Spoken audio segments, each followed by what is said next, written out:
Hi, எல்லோருக்கும் வணக்கம். எல்லோரும் எப்படி இருக்கீங்க? ரொம்ப நாள் ஆச்சு வீடியோ போட்டு. இன்றைக்கி எங்கள் வீட்டில் என்ன லஞ்சுங்கிறது தான் நான் இந்த வீடியோவில் போட்டிருக்கேன். வாங்க என்ன செஞ்சுருக்கேங்கன்னு போய் பார்க்கலாம். அதாவது கீரை சாதமும் கத்திரிக்காய் தொக்கும் தான் செஞ்சுருக்கேன். லஞ்சு செய்யறதுக்காக தேவையான பொருள்லாம் எடுத்து வச்சாச்சு. என்னென்னு பார்க்கலாம் வாங்க. கீரை, அரிசி கழுவி எடுத்து வச்சுருக்கேன், தக்காளி, பூண்டு, மிளகாய், தேங்காய் துருவினது, வெங்காயம், கத்தரிக்காய், தேங்காய் பால் எடுத்து வச்சுருக்கேன். வாங்க எப்படி செய்யலான்னு போய் பார்ப்போம். முதல்ல கீரை சாதம் எப்படி செய்யறதுன்னு பார்த்துடலாம். ஃபஸ்ட்டு அடுப்பில் குக்கரை வச்சுட்டு அதில் கொஞ்சம் எண்ணெய் ஊற்றிக்கலாம்.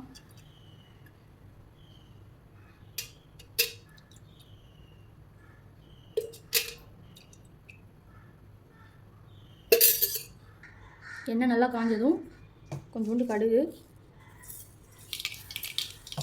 அதுக்கப்புறம் கொஞ்சம் ஜீரகம் போட்டுக்கலாம். அடுத்ததாக பார்த்திங்கன்னா பூண்டு, பச்சை மிளகாய், கொஞ்சோண்டு வர மிளகாய் இதெல்லாம் போட்டு நல்லா வதக்கிக்கலாம்.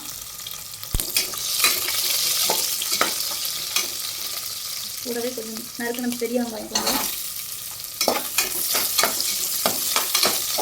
கொஞ்சம் நல்லா போட்டு ஃப்ரை பண்ணிக்கலாம்.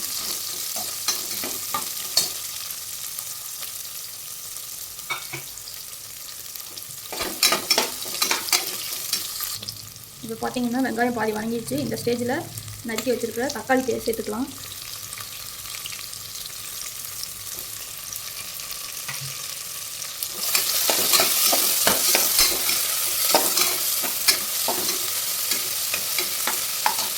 தக்காளி வேகிறதுக்காக கொஞ்சோண்டு உப்பு சேர்க்கலாம்.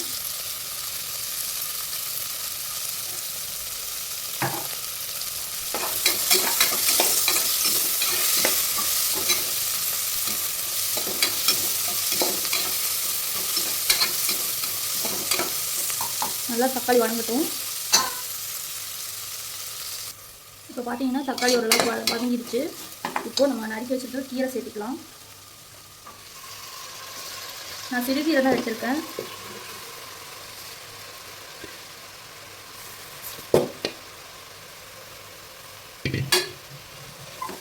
நல்லா கீரையை நல்லா வதக்கி விட்டுக்குங்க.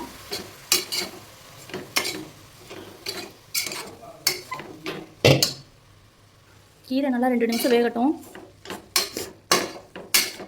நல்லா வதக்கி விட்டுக்கோங்க. கீரை பார்த்திங்கன்னா நல்லா 2 நிமிஷம் வதங்கி நல்லா சுண்டிடுச்சு. இந்த ஸ்டேஜில் வந்துட்டு நம்ம கழுவி வச்சுருக்க அரிசி சேர்த்துக்குவோம்.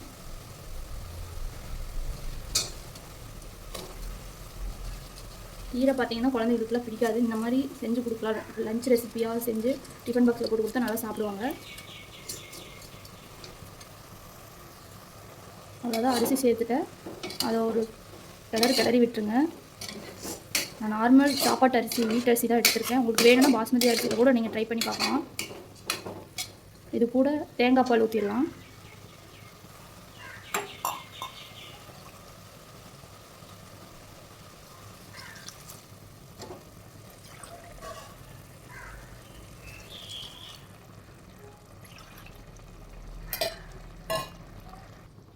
அவ்வளோதான், ஊற்றியாச்சு. அதுக்கப்புறம் நல்லா கிளறி விட்டுட்டு கடைசியாக ஒருக்கா உப்பு பார்த்துக்குங்க.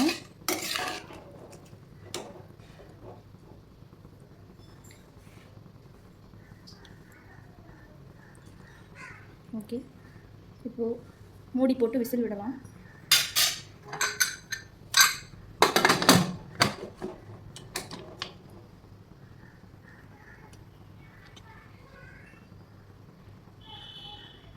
வாங்க இந்த கேப்பில் நம்ம போயிட்டு இதுக்கு தொட்டுக்கிறதுக்கு கத்திரிக்காய் பொரியல் எப்படி பண்ணுறதுன்னு பார்ப்போம். அதுக்கு முதல்ல அடுப்பில் வடை சட்டி வச்சுக்கலாம். வடை சட்டி நல்லா காய்ச்சதுக்கப்புறம் கொஞ்சோண்டு எண்ணெய் ஊற்றிக்கலாம்.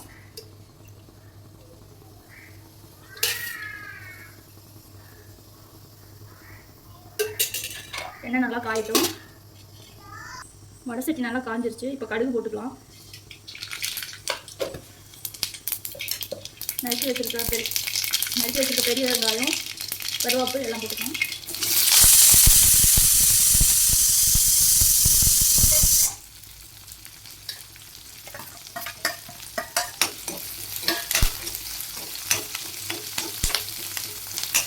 நல்லா வணங்கட்டும்.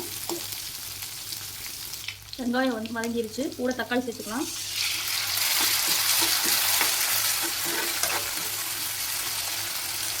தக்காளி வதங்கிறதுக்காக கொஞ்சோண்டு உப்பு,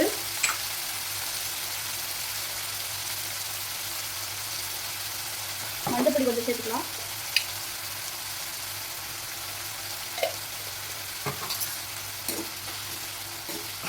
தக்காளி நல்லா வேகட்டும்.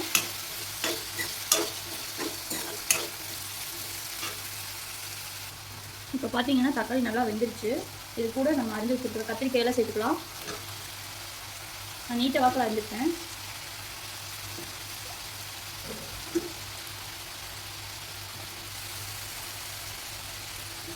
இதையும் நல்லா வணக்கிக்கலாம்.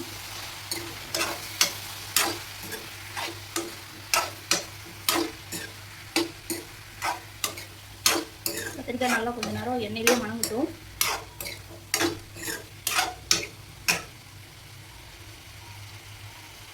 இப்போ பார்த்தீங்கன்னா கத்திரிக்காய் நல்லா வந்துட்டு நிறம் மாதிரி ஓரளவுக்கு வெந்து வந்துருச்சு. இப்போ நம்ம வந்துட்டு நான் வீட்டில் அரைச்சிருக்கிற குழம்பு மிளகாத்தூள் சேர்த்துக்கிறேன்.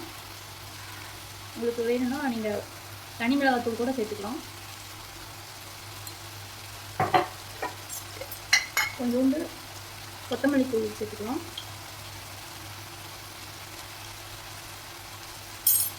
இது நல்லா வணக்கி விட்டுக்கலாம்.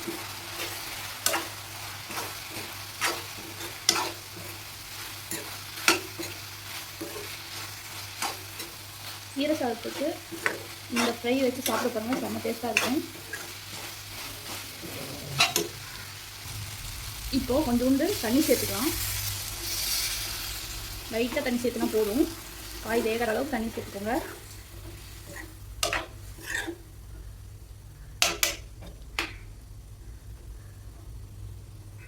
ஓகே, இப்போது தட்டு போட்டு மூடி வைப்போம். ஒரு 5 நிமிஷத்துக்கு அப்புறம் ஓப்பன் பண்ணி பார்ப்போம். வாங்க இப்போது தட்டத்தை எடுத்து பார்ப்போம். இப்போ பார்த்தீங்கன்னா கத்திரிக்காய் நல்லா வெந்திருக்கு.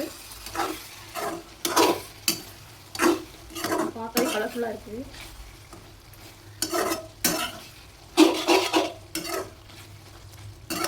இந்த ஸ்டேஜில் நம்ம துருவி வச்சுருக்க தேங்காவை கொஞ்சம் சேர்த்துப்போம்.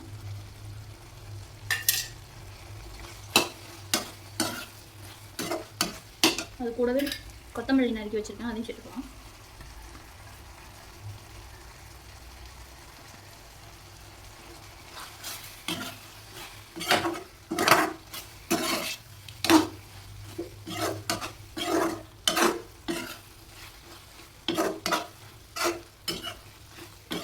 உங்களுக்கு ட்ரையாக வேணும்னா ட்ரையாக வச்சுக்கலாம். இல்லை கொஞ்சம் செமி கிரேவியாக வச்சு சாதத்தோட சேர்த்து சாப்பிடணும் அப்படின்னாலும் அந்த மாதிரி வச்சு ஆஃப் பண்ணிக்கோங்க. உங்களுக்கு செமி கிரேவி இருந்தால் தான் பிடிக்கும். அதனால் நான் செமி கிரேவியாக கொஞ்சோண்டு ஆஃபியாக ஆஃப் பண்ணிக்கிறேன். இந்த வீடியோ பிடிச்சிருந்தால் மறக்காமல் லைக் பண்ணி கமெண்ட் பண்ணி சப்ஸ்கிரைப் பண்ணிடுங்க. தேங்க்யூ.